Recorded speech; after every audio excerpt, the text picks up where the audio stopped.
우리는 늘 하나님 앞에서 기도하며 고민하는 건 결국 하나입니다. 우리가 하나님의 백성답게 어떻게 살아야 될까? 우리가 하나님의 자녀로 어떻게 살까? 이것이 우리의 삶의 유일한 고민이고 또 유일한 우리의 삶의 목적이 되기를 원합니다. 그래서 하나님께서 이 땅에 주님 다시 오실 때까지 우리를 이곳으로 불러주신 은혜, 그리고 이곳에서 그냥 거저 살다 거저 떠나는 것이 아닌 하나님의 백성이라는 특별한 부르심을 입은 자답게 우리를 세우셨는데, 이제는 이 은혜를 따라서 하나님, 제가 어떻게 하면 하나님의 백성답게 살 수 있을까요? 어떻게 하면 제가 그리스도의 십자가를 따라가는 제자로서의 삶을 살 수 있을까요? 항상 하나님 앞에서 이 질문을 하고 그때그때 주시는 하나님의 말씀과 은혜를 따라서 순종하며 나아가는 저와 여러분 모두가 다 되기를 원합니다. 오늘 본문은 이제 세 부류의 사람이 등장합니다. 모두가 자의로 아니면 타의로 이제 주님을 따르기를 원하거나 아니면 주님께서 따라오라고 하는 그 세 부류의 사람이 등장합니다. 그리고 그 부르심과 그에 대한 반응이 오늘 본문에 자세히 나오는데, 함께 우리가 묵상해 가면서 제자로서의 삶이 어떠한 삶인가, 오늘 본문을 통해서 정말 주님께서 주기 원하시는 그리스도의 십자가를 따르는 제자의 삶, 하나님 백성의 삶이 무엇인지를 함께 바라보는 저와 여러분 모두가 다 되기를 원합니다. 첫 번째 사람을 보면은 57절 나옵니다. 57절을 보면은 이제 예수님께서 길을 가시는데 어떤 사람이 나옵니다. 그리고 그 사람이 예수님께 이렇게 말하죠. 주님께서 어디로 가시든지 나는 따르겠습니다. 오늘 본문 이렇게 57절을 보면은 예수님께서 부르신 장면은 없습니다. 예수님께서 강권하신 장면도 없죠. 다만 예수님께서는 길을 가시고 있을 뿐이고, 그 길을 가는 예수님을 향해 어떤 사람이 나와서 말 그대로 자발적인 헌신을 하나님 앞에서 다짐하는 겁니다. 주님, 제가 주님께서 어디로 가시든지 제가 주님을 따라가겠습니다. 얼마나 귀한 존재입니까? 정말 주님 보시기에 얼마나 사랑스러운 존재입니까? 옥신각신하지도 않아요. 그리스도의 십자가의 길을 따라가는 그 모든 일련의 대화에 대해서 이렇다 저렇다 말씀을 안 하셔도 자발적으로 따라온다고 하니 얼마나 사랑스러운 존재입니까? 그러면 주님께서 이 제자에게 엄청난 복과 하늘의 신령한 은혜와 땅이 기름진 것, 그러니까 우리가 생각하는 그 만복을 약속을 해주시면 참 좋을 텐데, 근데 오늘 본문에 주님께서 그렇게 자발적으로 따르기를 원하는 사람에게 뭐라고 말씀하시냐면 58절의 말씀 이렇게 이야기를 하죠. 여우도 굴이 있고 공중의 새도 집이 있으되 인자는 머리둘 곳이 없다. 지금 이 사람이 예수님을 자발적으로 따라가고 제가 예수님의 제자가 되기 원한다는 이 자발적인 헌신 뒤에 엄청나게 사치스러운 복을 바라지도 않아요.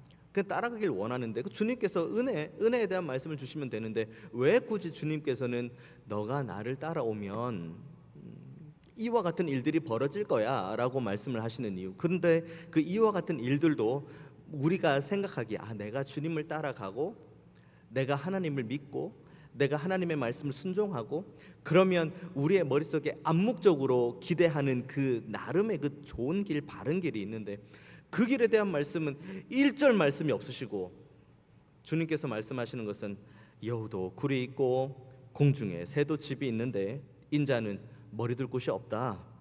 그 말씀을 하고 계시는 거죠. 실제로 예수님의 삶이 그랬습니다. 이제 갈릴리에서의 모든 사역을 마무리하고 예루살렘을 향해 올라가는 길입니다. 예수님께서 처음 태어나셔서 공생의 사역을 지내는 모든 기간 가운데 예수님께서 물론 환대도 많이 받으셨죠. 놀라운 기적과 정말 이것은 하늘의 가르침이다 라고 하며 많은 사람들에게 환대도 받지만, 그 환대만큼이나 아니면 그 이상으로 많은 사람들에게 핍박을 받은 것도 사실입니다. 심지어 예수님께서 태어나신 고향에서는 무슨 일이 있습니까? 저 사람은 저 요셉의 아들 아니냐 라고 이야기하며 오히려 예수님을 핍박하는 내용으로 점철되는 본문이 오늘 우리가 누가복음 쭉 읽어나가다 보면서 우리가 발견했던 본문입니다. 예수님께서 말씀하신 여우도 굴이 있고 공중에 새도 집이 있는데 인자는 머리둘 곳이 없다, 이것은 비유의 말씀이 아닙니다. 정말 예수님께서 몸소 체험한 내용이에요.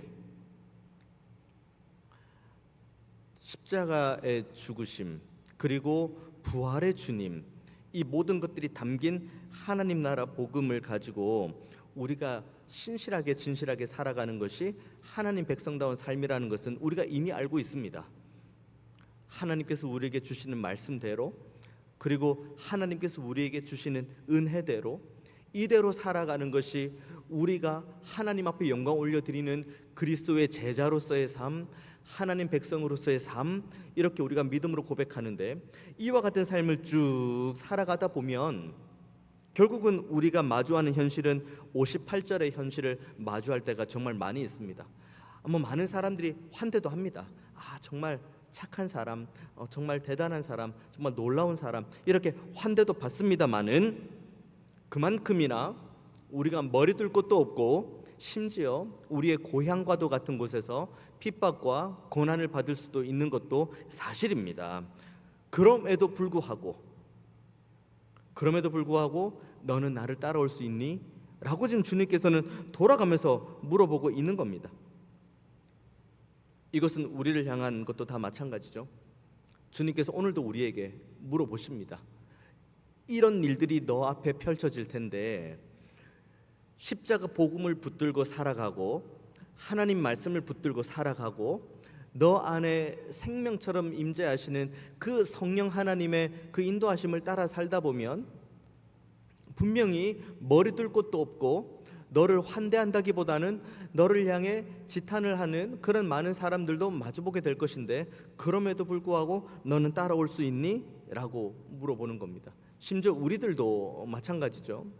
우리의 머릿속에 정말 이상한 생각들 중에 하나가 어떤 생각이냐면, 하나님을 믿고 하나님을 의지하고 하나님께 순종하면 우리의 범사가 말 그대로 만사 형통이 된다는 것이 잠재적으로 우리의 머릿속에 들어와 있는 내용이 되었습니다. 그런데 창세기부터 요한계시록까지 꼼꼼하게 읽어보면 읽어볼수록 예수 믿으면 만사 형통, 하나님 믿으면 만사 형통이라는 말을 찾기는 정말 어렵습니다. 오히려 하나님을 믿고 하나님 나라 복음을 가지고 정말 신실하게 진실하게 살아가는 이들이 이 가지는 고난과 어려움이 성경에는 더 많이 있죠. 하지만 그 가운데에도 그럼에도 불구하고 내가 신실하게, 내가 진실하게, 내가 이 땅에서의 소망을 품지 않고 저 하나님 나라, 내 본향을 향한 저 하나님 나라를 향한 산 소망을 가지고 지금 정말 눈물 골짜기로, 사망의 음침한 골짜기로 한 걸음 한 걸음 걸어가는 그 믿음의 선배님들이 창세기부터 요한계시록까지 쭉 많이 있습니다. 최근에 들은 이야기 중에 가장 마음에 와닿는 이야기가 하나 있었습니다. 한 단체에 좀 높은 자리에 있는 간사님하고 이야기를 나눴는데 그 얘기를 하시더라고요. 어느 순간 이 스쳐 지나가 버린, 그러니까 소위 말하는 번영신학, 제가 말하는 하나님을 온전하게 믿으면 복을 받는다, 하나님을 믿으면 복 받는다, 하나님을 따라가면 만사 형통이다, 그러니까 이런 것들이 휩쓸고 지나갔는데, 이런 것들이 휩쓸고 지나가면 많은 사람들이 그래, 그러면 하나님을 믿고 복을 받자, 하나님의 은혜를 따라서 복을 받자, 이렇게 우르르 몰려오는데, 그런데 거기에서 너무 의아한 벽을 마주한다는 겁니다. 왜 이런 어려움이 있지? 왜 이런 고난이 있지? 분명히 하나님 믿으면 만사 형통이라고 하는데 왜 이런 고난이 있지? 왜 나를 환대하지 않지? 왜 내 삶은 너무나도 어렵고 힘들지? 라는 이제 의문들이 계속해서 들기 시작하는데, 그러면서 그 사람들이 어디로 가느냐? 하나님을 믿어도 별것이 없구나, 십자가 복음을 들어도 뭐 만사 형통 뭐 이거 별것 없구나 라고 하고 떠나가 버리는 사람들도 많지만, 그 사람들이 다시 어디로 가냐면 오히려 십자가로 간답니다. 오히려 성경을 향해 간답니다. 그러니까 허무맹랑한 가르침이 아닌 정말 성경의 가르침이 무엇인가, 하나님 백성다운 삶, 그리스도의 십자가를 내 삶의 유일한 기본으로 삼고 내 삶의 유일한 기준으로 삼고 이렇게 살아가는 삶의 표준을 향해서 오히려 많은 사람들이 몰려든다는 거죠. 만사형통이 아니라 정말 내가 하나님의 백성답게 살아갈 때 나에게 다가오는 수많은 고난과 고통과 눈물과 아픔, 물론 뭐 기쁨도 환대도 있죠. 그 모든 것들이 뒤죽박죽 섞여서 내 삶을 좌지우지하는 것처럼 보이지만 그럼에도 불구하고 내 삶의 중심은 하나님, 그리고 내 삶의 중심은 십자가에 달리신 그리스도 예수, 그리고 내 삶의 중심은 십자가에 달리신 주님께서 죽으시고 부활하신 다음에 우리에게 약속하신 그 선물인 성령, 삼위일체 하나님 중심적으로 간다는 거예요. 내 모든 신앙생활, 그러니까 내 모든 삶이 다 그렇게 향한다는 겁니다. 그래서 오늘 보면은 주님께서 분명하게 말씀하고 있죠. 예수 믿는데 왜 내 삶에 이런 어려움이, 예수 믿는데 왜 만사 형통이 아니고 왜 이런 차원을 넘어서서 우리가 기쁨과 감사의 제목이 있을 때에도 이 모든 것은 하나님께서 나에게 주신 선물, 내가 눈물 골짜기와 어둠의 골짜기를 지날 때에도 이 모든 것들 가운데 하나님은 단 한 번도 나를 버려두지 않으신다는 믿음, 그리고 우리의 산 소망은 이 땅에 있는 것이 아니라 저 하나님 나라에 있다는 것, 그리고 하나님 나라에서 우리가 영구히 거하게 될 그 길로 인도하시는 하나님이 지금도 나와 함께 하신다는 것, 지금 나의 눈물도, 지금 나의 아픔도, 지금 나의 고민도, 지금 나의 모든 복잡한 생각도 하나님이 다 알고 계신다는 거죠. 그렇기 때문에 오늘 58절에 있는 것처럼 정말 자발적으로 따라가기 원하는 제자에게 주님께서 주시기를 원하는 말씀, 딱 맞는 말씀입니다. 여우도 굴에 있고 공중에 새도 집이 있는데 인자는 머리둘 곳이 없다. 이게 제자의 삶이다. 그래도 따라오겠니? 이것은 우리를 향한 부르심과 동일한 부르심입니다. 그래도 따라오겠니?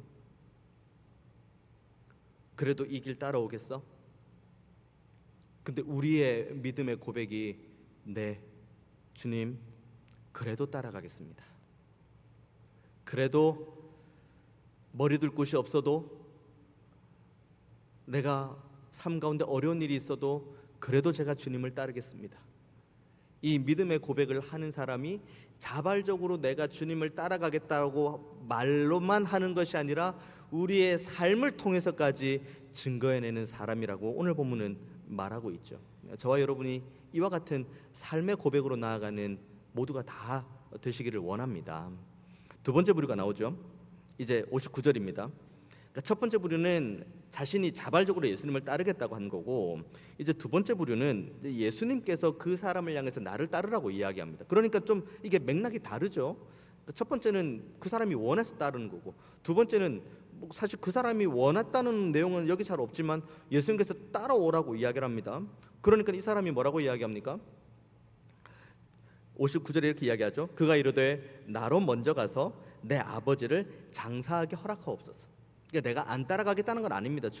주님께서 저를 택해 주시고 저를 따라오라고, 그러니까 저를 제자로 삼아 주신 건 정말 감사한데, 주님, 제가 정말 급한 일이 있으니까 이 급한 일, 그 급한 일도 오늘 본문은 뭡니까? 아버지의 장례죠. 아버지의 장례를 치르고 그 다음 주님을 따라가겠습니다 라고 이야기를 합니다. 이때 당시는 유대인들 랍비들 뿐만 아니라 그냥 아버지, 그러니까 그 부모님의 장례를 치르는 것은 유대 랍비들도 이렇게 이야기합니다. 거룩한 의무이고 동시에 사랑의 행동이라고 이야기를 합니다. 이것은 모든 사람이 공히 지켜야 되는 내용이죠. 그런데 예수님께서 이렇게 말하는 사람에게 뭐라고 이야기합니까? 60절 이르시되 죽은 자들로 자기의 죽은 자들을 장사하게 하고 너는 가서 하나님의 나라를 전파하라. 우리가 이 본문을 보면서 이렇게 헷갈릴 수 있어요. 와, 주님 너무하신 것 아닌가? 이 사람이 다른 것들을 요구하는 것도 아니고 아버지 장례 치르고 가겠다고 하는 건데 그것마저도 그냥 죽은 사람에게 맡겨두고 너는 나를 따르라고 이야기를 하는. 그러면은 아버지의 장례는 그냥 다 모르겠고 주님만 따라가면 되는 건가?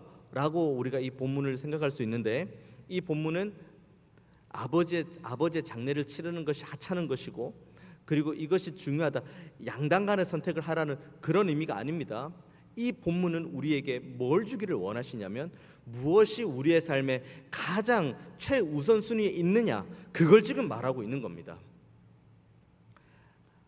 우리의 삶에 가장 긴박한 것, 그리고 이 문제에 있어서는 내가 아니면 아무도 할 수 없는 그 모든 문제들이 있을 수 있습니다. 하지만 그 모든 것들보다 가장 우선되는 것은 하나님이라는 것을 오늘 본문은 우리에게 말해주고 있죠. 가만히 한번 기준을 한번 보십시오. 이것은 화급을 다투는 일이야. 이것은 반드시 해내야 되는 거야. 그리고 이 문제는 내가 아니면 아무도 못하는 거야. 나만이 할 수 있는 거야 라고 생각하는 이 우리가 생각하는 우선순위의 주어가 무엇입니까? 하나님입니까? 나입니까? 하나님의 마음입니까? 내 마음입니까? 우리는 가만히 생각을 해보면 우리가 책임질 수 있는 게 많지 않습니다. 심지어 지금 우리가 의식조차 하지 못하는, 우리가 지금 들숨과 날숨을 내뱉고 있는 이 호흡하는 것도 이게 지금 우리의 의지와 우리의 책임으로 할 수 있는 문제입니까? 우리의 노력과 우리의 의지로 이 호흡을 할 수 있는 문제입니까? 하나님께서 이 호흡을 멈추게 하시면 우리는 단번에 그냥 이 땅에서의 삶이 마무리되는 그 연약함이에요. 우리는 당장에 1분 1초 후의 일도, 앞으로 무슨 일이 벌어지는지도 우리는 알 수 없는 연약한 존재입니다. 그렇기 때문에 오늘 본문은 아버지의 장래가 하찮고 무조건 따라라는 그런 수도사적인 생각을 이 본문이 말해주고 있는 것이 아니라, 너희들이 책임질 수 있는 것은 아무것도 없다는 것, 그렇기 때문에 너희들은 하나님만 온전하게 의지해라는 것, 그러면 이 모든 것을 너희들에게 더하실 거라는 하나님의 은혜를 제발 좀 경험해라는 것, 이 본문은 오늘 우리에게 그 말씀을 주고 계시는 거죠. 예수님께서 이제 승천하시면서 오늘 모든 세대들에게 주신 지상명령이 있죠. 지극히 높은 명령, 지상명령 무엇입니까? 유대와 사마리아와 땅끝까지 가서 복음을 전해라는 겁니다. 하나님 나라 복음을 전해라는 거예요. 이것은 단순히 전도를 하라는 차원을 넘어서는 겁니다. 전도를 하는데, 전도를 하려면 어떻게 해야 됩니까? 내 삶이, 내가 지금 입을 열어서 복음을 전도하는 이 복음대로 살아내는 삶이 있어야 되죠. 내 삶이 복음과 전혀 상관없는 삶인데 어떻게 내 입을 열어서 하나님의 말씀을 전도하는 데까지 나아갈 수 있습니까? 이게 지상 명령인 겁니다. 너희들이 책임질 수 있는 건 아무것도 없다.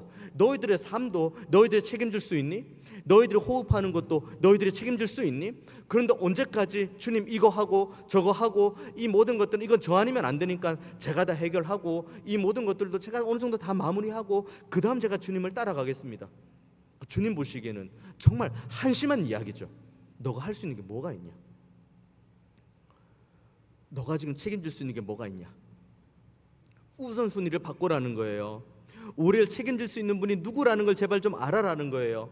더 나아가서 아버지 장래, 그 다음에 주님, 이렇게 따로 떼어내지 말고 같이 이렇게 묶어라는 거예요. 우리는 염려가 있죠. 만약에 아버지 장례를 내가 치르지 않고 하나님을 따르면, 그러면 아버지 장례는 누가 어떻게 되나? 그러면서 우리의 머릿속엔 자연스럽게 내 몸이 하나님을 따르면 아버지 장례는 다른 문제라고 하면서 이게 우리의 머릿속 사고가 이분법적 사고가 되어져 버립니다. 주님께서 이거 모르실까요? 우리가 만약 이 상황을 정말 해결해야 될 상황인데 주님께서는 너를 따르라, 너는 나를 따르라라고 이야기하면, 그러면 우리가 주님을 정말 믿는 믿음으로 따르면 주님께서 이 모든 문제는 그래, 이 모든 문제는 그냥 모르겠고가 아니라 주님께서는 온 우주적인 하나님의 주권으로 모든 것들을 다 보고 계시는 거예요.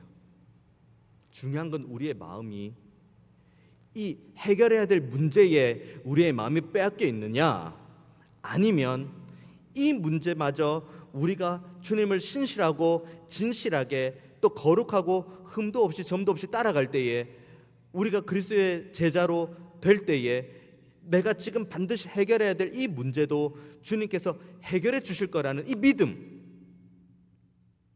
이 믿음이 제자들에게 있어야 된다는 걸 오늘 본문은 말해주고 있는 거예요. 우리는 계속 생각을 반반으로 나눕니다.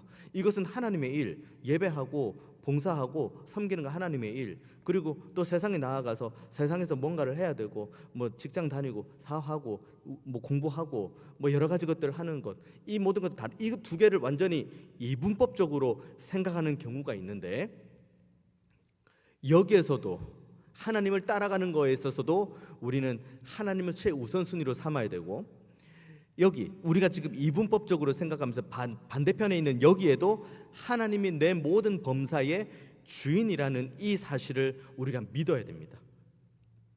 따로가 아니에요. 같이 가는 겁니다. 하나님께 예배하는 것도 하나님 중심적으로, 그리고 우리가 직장 생활을 하고, 그리고 학업을 하고, 우리가 이웃을 만나고, 우리가 하루 월요일부터 토요일까지 살아가는 모든 범사 가운데에도 하나님 중심적으로, 그러면은 여기 아버지의 장래, 이 문제도 해결이 된다는 것을 오늘 본문은 주님께서 우리에게 말씀해 주고 있는 거예요. 이건 하나님께 이거는 하나님의 영역이니 하나님께 맡기고, 이건 내 영역이니까 내가 책임진다는 개념을 넘어서서 범사, 그러니까 내 삶의 모든 영역이 하나님의 것임을 잊지 않는 것, 이것이 그리스도의 제자로서의 삶이라는 것을 오늘 본문은 우리에게 말씀하고 있습니다. 이제 61절과 62절 보면 이제 세 번째 부류가 나옵니다. 세 번째 부류 사람은 이제 1번과 2번에 합쳐진 거예요. 그래서 61절 보면은 또 다른 사람이 이르되 주여 내가 주를 따르겠나이다마는 나로 먼저 내 가족을 작별하게 허락하소서. 그러니까 주님께서 이 사람에게 나를 따르라, 두 번째 부류처럼 나를 따르라 그런 얘기는 아니에요. 그러니까 내가 주님을 따라가겠다는 결단은 첫 번째 사람이랑 똑같은 이 결단이에요. 주님께서 먼저 말씀하시기 전에 내가 먼저 따라가겠다. 그런데 두 번째 부류, 그러니까 두 번째 말, 제가 주님을 따라는 가겠는데, 그런데 가족들과는 이별할 수 있는 시간을 주시고, 이게 되면은 그 다음 제가 주님을 따라가겠습니다. 이게 그러니까 첫 번째 부류 사람과 두 번째 부류 사람이 합쳐지는 것이 세 번째 사람인 거죠. 이것과 맥락을 비슷하게 하는 본문이 열왕기상 19장에 나오는데, 엘리야와 엘리사의 그런 대화입니다. 엘리야가 이제 그 다음, 그러니까 자신의 뒤를 이을 사람을 이제 보는 가운데 엘리사가 이제 선택이 되죠. 그때 이제 엘리사를 찾으러 갔는데 엘리사가 뭐라고 있습니까? 12겨릿 소를 가지고 농사를 이렇게 쟁기를 잡고 짓고 있습니다. 한 겨릿 소가 2마리니까 12겨릿 소면 24마리를 가지고 이렇게 이 농사를 짓고 있는 거예요. 근데 그 농사를 짓는 데다가 엘리야가 자신의 겉옷을 엘리사 앞에다 집어 던집니다. 이것을 던지는 이유는 내 다음이 너다는 걸 이제 말해주는 거죠. 내가 지금 이 사역하는 이 사역을 이제는 너가 감당해야 된다, 이것을 지금 말해주려고 하는 겁니다. 그러자 그걸 받고 이제 엘리야에서 엘리사로 넘어가는 상황, 평탄한 상황 가운데서 사역하는 건 아닙니다. 그때 당시 최악인 아합, 이세벨, 그리고 수많은 바알신을 섬기는 그 거짓 선지자들, 그 무리 가운데에서 엘리야가 이제 엘리사에게 이제 이 사명을, 자신의 옷을 던지면서 이야기를 합니다. 그때 엘리사가 어떻게 이야기합니까? 자신이 끄고 있는 그 12겨릿 소 중에서 한 겨릿 소를 잡습니다. 그러니까 소 2마리를 잡는 거죠. 한 겨릿 소를 잡고, 그리고 겨릿 소를 가지고 이렇게 쭉 농사를 하다 보면 이 소를 이렇게 묶어가는 그 소의 기구가 있는데, 그 기구를 뽑아다가 불살라 버립니다. 그러니까 그 기구를 불사르고 잡은 소를 거기다가 얹으면서 고기를 구워가지고 주변에 있는 모든 사람들에게 다 나누어 주고, 그 다음에 그 엘리야를 쫓아가는 장면이 거기 나오는 거죠. 뭐 이렇게 생각할 수 있죠. 뭐 24마리 중에서 뭐 2마리 잡으면 뭐 22마리 가지고 농사할 수 있지, 뭐 이렇게 생각할 수 있습니다. 이건 하나의 상징적인 요소인 거죠. 쟁기 태워버리면 뭐 다른 쟁기 사면 되죠. 다른 거 사서 22마리 가지고 계속 농사 지으면 되죠. 그런데 엘리사가 이렇게까지 굳이 하는 이유가 무엇입니까? 뒤돌아보지 않겠다는 거예요. 내가 지금 농사를 하고 있는 이 수단, 겨릿소들을 묶는 이 손에 잡는 기구, 이것들도 다 불태워버리고 한 겨릿소도 태워버려가지고 다 나누어주고 뒤를 돌아보지 않겠다는 거예요. 왜냐? 돌아올 길이 없는 거죠. 자신이 겨릿소를 가지고 그 농사를 지었는데 기구도 없고 소도 없는 거예요. 아무것도 없는 겁니다. 진짜 말 그대로 뒤가 없는 거예요. 그러면 엘리사에게 뭐만 남아 있습니까? 앞으로 달려가는 것만 있는 겁니다. 그 본문을 이제 이 맥락에서 이야기를 하고 있는 거죠. 그래서 62절에 이렇게 이야기를 합니다. 예수께서 이르시되 손에 쟁기를 잡고 뒤를 돌아보는 자는 하나님의 나라에 합당하지 않다. 쟁기를 잡고 쭉 하는데 앞을 보고 쟁기를 잡고 가도 밭 일항이 이렇게 잘 될까 말까 하는데 뒤를 보면서 농사 짓는다고 생각해 보십시오. 그냥 비유가 아니고 그냥 우리가 실제 상황에서 뒤를 힐끔힐끔 계속 돌아보면서 농사를 짓는다고 한번 가정해 보십시오. 그 농사가 잘 되겠습니까? 잘 될 리가 없죠. 하물며 하나님을 따라가는데, 우리를 하나님의 백성으로 삼으셨는데, 우리를 하나님의 백성으로 삼기 위해서 하나님께서 우리에게 주신 그 대가, 당신의 독생자 외아들을 십자가에 내어주신 그 은혜, 죽으시지 않으셔도 될 예수님, 성자 하나님께서 그 십자가에 죽으신 그 보혈의 은혜로 우리가 하나님의 백성이 되었고, 우리가 그리스도의 제자가 되었는데, 주님, 제가 주님을 따라가긴 하겠는데 제가 이것들은 어느 정도 마무리를 하고 이것들은 좀 해결을 하고 그 다음에 주님을 따라가겠습니다 라고 이야기하는 격과 똑같은 격이 오늘 61절과 62절에 있는 거죠. 반반이 안 됩니다. 우리는 하나님을 섬기는 쪽에 우리의 발 반 정도 담궈놓고, 그리고 하나님이 아닌 세상 쪽에 우리의 발을 반 정도 딛고, 양쪽에 한 발은 세상, 한 발은 하나님, 이렇게 반반으로 살아가는 것은 오늘 본문은 용납하지 않는다고 이야기를 하는 거예요. 우리가 어떤 사랑으로 구원받았는지를 끊임없이 상기해야 됩니다. 우리가 어떤 은혜로 이 자리에 앉아 있는지를 끊임없이 돌아봐야 됩니다. 주의 십자가의 공로, 예루살렘에서의 별세, 그리스도의 십자가, 거기에서 살을 찢으시고 거기에서 피를 흘리신 그 주님의 은혜로 우린 이 자리에 있는 겁니다. 처음 그 주님을 만났을 때, 우리가 처음 그 주님을 경험했을 때 그 마음의 뜨거움들 지금 있으신가요? 제가 정말 다른 사람은 다 몰라도 내가 죽을지어도 내가 주님은 제가 버리지 않겠습니다 하던 그 첫 마음 우리 지금 가지고 있나요? 어느 순간 주님을 따르는 건 너무 귀하고 주님께서 우리를 부르신 것 너무 소중한 것 제가 너무 잘 아는데, 그래도 지금 주님 제가 여기서 해야 될 게 너무 많이 있습니다. 주님께서는 우리에게 반반의 헌신을 원하지 않습니다. 주님께서 우리에게 절반의 헌신은 원하지 않으십니다.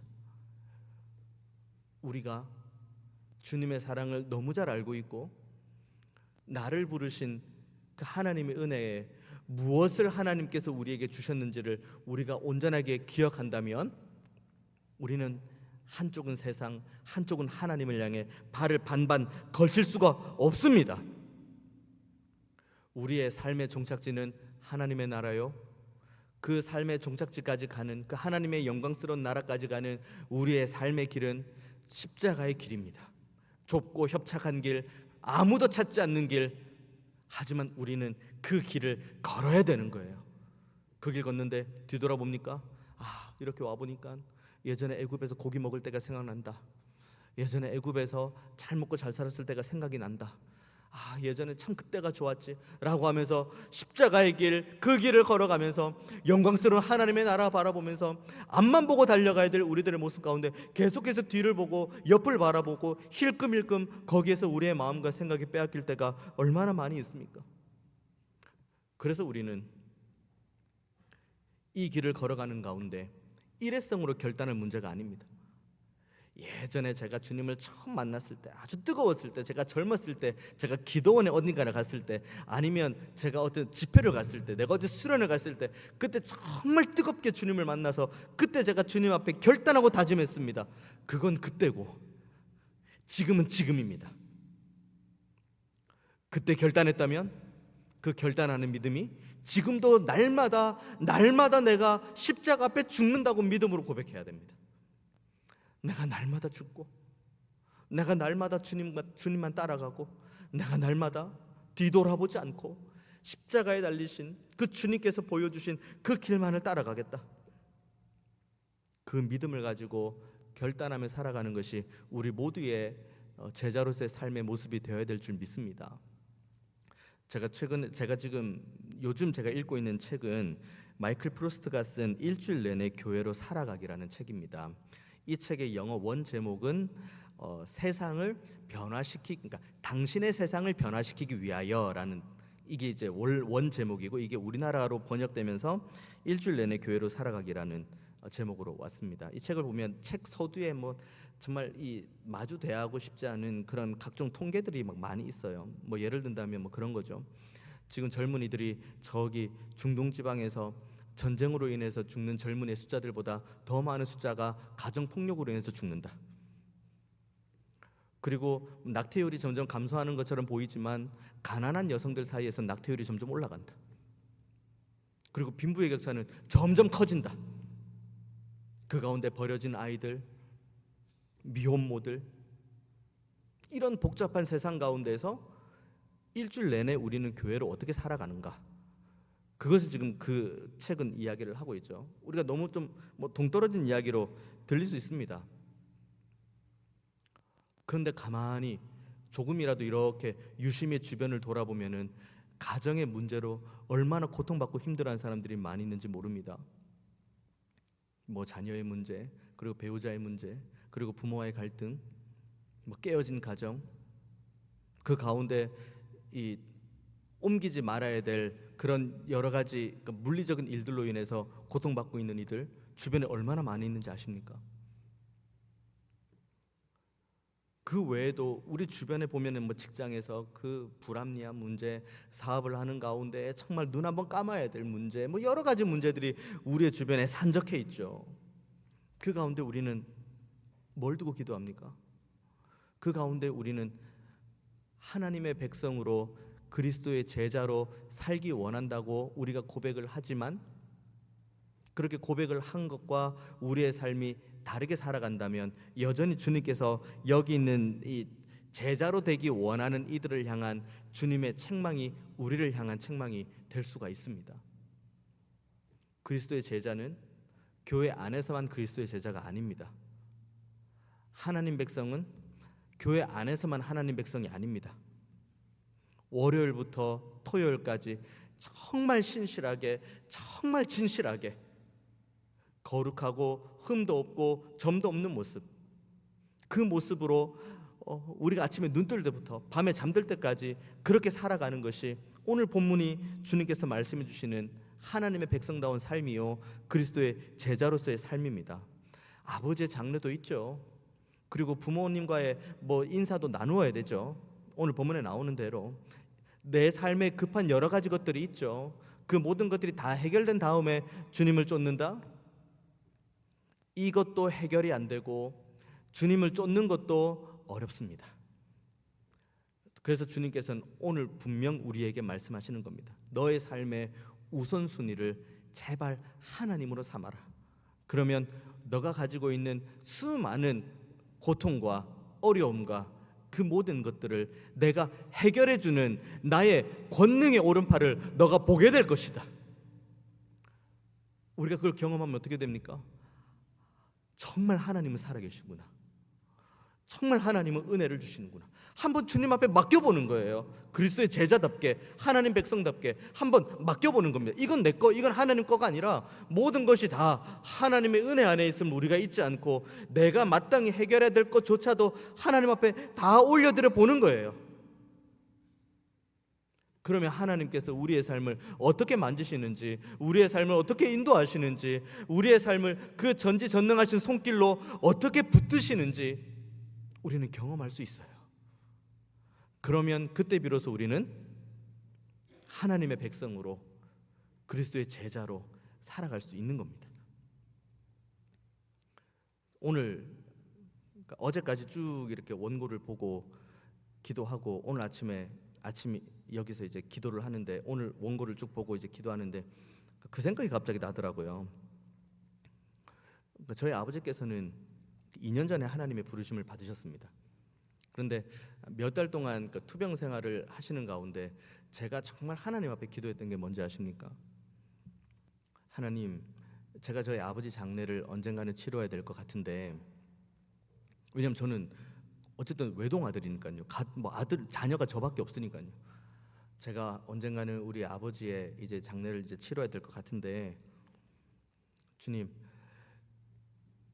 제가 설교해야 될 시간에 아버지의 장례랑 겹치지 않게 하여 주옵소서라고 기도했습니다. 아버지의 장례를 제가 제 설교와 아버지의 장례가 겹쳐지면은 그러면은 이것을 불가피하게 누군가에게 맡게, 물론 뭐 제가 누군가를 못 믿는다는 건 아니에요.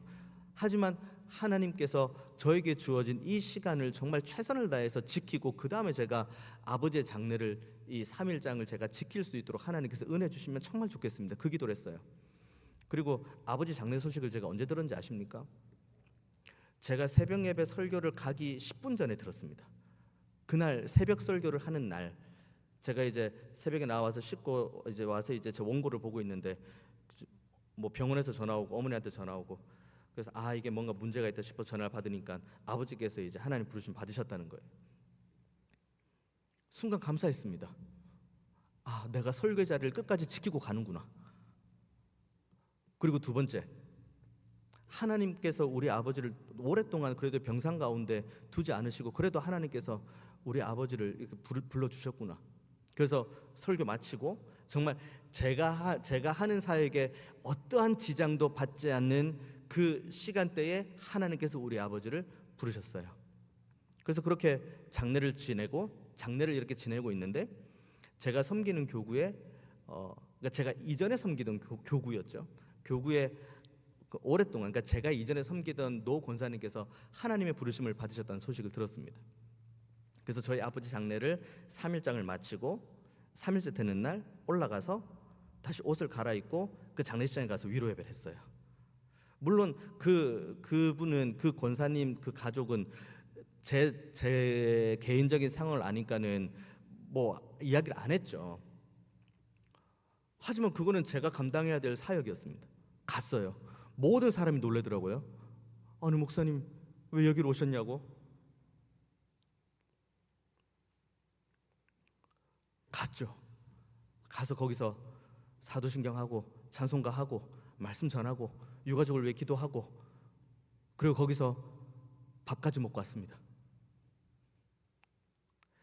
그렇게 1년의 일들을 쭉 마무리하는데 그 돌아가신 권사님의 딸, 그러니까 그 딸도 권사님이세요. 그러니까 돌아가신 분이 워낙 노 권사님이시니까 그 딸 되는 권사님께서 저한테 이렇게 긴 글을 주셨어요.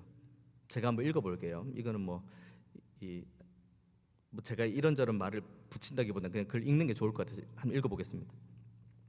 목사님, 월요일엔 웬만하면 목사님들께 연락을 하지 말자가 저의 생각입니다만은 오늘은 저의 생각을 무시하고 드립니다. 월요일에 저한테 연락을 주셨다는 거죠. 어제 사랑방 식구들과 시간을 같이 하면서 목사님께 참 죄송했습니다. 한 집사님 부부는 목사님을 뵙고 많이 수척해졌다라고 이야기를 하면서 아버지 일 때문에 그러신 것 같다고 하는데 얼마나 죄송하던지요. 제 눈에는 목사님의 수척해지신 모습이 왜 안 보였을까요? 회개했습니다. 늘 성도들의 아픔을 듣고 위로하시고 기도해 주시는 목사님, 정작 목사님의 아픔은 성도들이 모르고 있었다는 게 너무 죄송했습니다. 목사님이시기 때문에 더 기도가 많이 필요하고 목사님도 위로와 돌봄이 필요한데 언제나 성도들의 아픔만 챙기고 죄송합니다. 목사님 앞으로 목사님을 위해 더 구체적으로 간절하게 기도하겠습니다. 주께서 공급하시는 힘이 넘치시길 기도합니다. 이게 하나님 백성으로 살아가는 위로입니다. 제가 저희 아버지 장례를 마치고 그 3일째 되는 날 바로 그 집 장례를 갔을 때 제가 금은 보화를 기대하고 거기 갔겠습니까?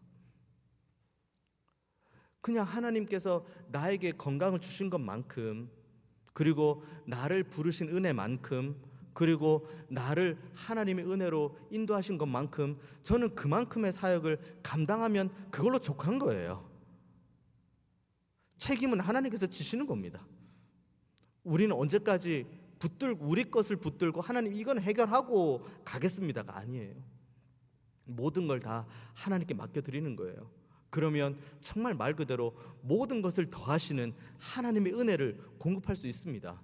때로는 누군가의 위로로, 때로는 누군가의 도움으로, 때로는 누군가의 섬김으로 그렇게 아름답게 하나하나 채워져 가는 것은 결국은 사람이 주는 위로처럼 보이지만 결국은 하나님께서 우리에게 주시는 위로입니다. 십자가의 길을 걸어갈 때 누릴 수 있는 이 위로, 십자가의 길을 걸어갈 때 경험할 수 있는 하나님의 은혜, 정말 제자로서 신실하고 진실하게 걸어갈 때 그때 경험할 수 있는 놀라운 하나님의 사랑과 그 자비와 그 따뜻한 긍휼하심을 우리 모두가 다 경험하게 되기를 원합니다. 이 자리로 돌아오십시오. 정말 신실하게 진실하게 하나님 백성답게 살아가는 그 길로 돌아오십시오. 그리고 그 길에서 하나님의 그 전지전능하신 손길, 지금도 우리를 안위하시고 붙드시는 하나님의 은혜를 경험하는 저와 여러분 모두가 다 되시기를 주님의 이름으로 축원드리겠습니다. 기도하겠습니다. 은혜가 풍성하신 하나님, 우리가 정말 주님 앞에 부름받은 제자답게 서기를 원합니다. 한쪽은 세상을 향해 발을 딛고 한쪽은 하나님을 향해 발을 딛는 것이 아니라 우리의 온 마음과 온 힘과 온 정성이 하나님만을 향하게 하여 주옵소서. 그때 우리의 범사를 정말 책임지시고 붙드시고 때를 따라 돕는 손길로 은혜 주시는 하나님을 온전히 경험하게 하여 주옵소서. 감사드리고 살아계신 예수님의 이름으로 기도하옵나이다. 아멘.